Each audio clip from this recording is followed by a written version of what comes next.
Elizabeth, ABC News. Hundreds of people and unionists have marched through Darwin's city centre as part of May Day celebrations. But apart from the usual union chants, this year's rally was also a celebration of 50 years since one of the most significant movements for Indigenous worker rights. And a warning, this story contains images of Aboriginal people who are now deceased. James Oaten reports. The workers united will never be defeated. Marching as one, it was the old guard that led the parade.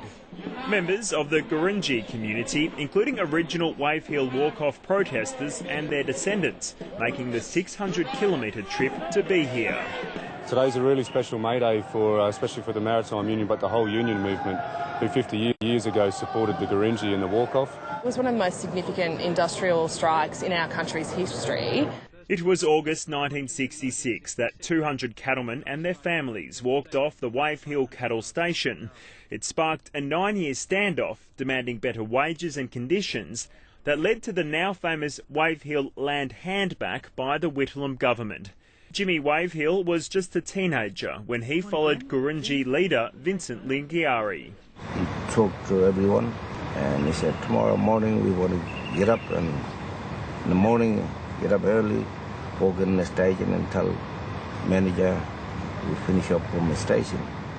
His comrade Gus George also remembers his time as a cattleman well. We don't get proper housing and proper health and proper wages and overtime work and all that. It may have taken almost a decade, but the protesters won the battle, improving cattlemen work for the next generation. It was really better than old days. It was really good overtimes and lots of good wages. Today's march may be a celebration of the Wave Hill walk-off and what it achieved 50 years ago for Indigenous worker rights.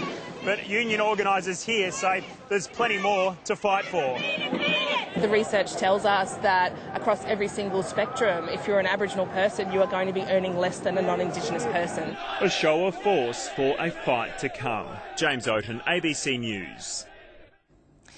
It's a disease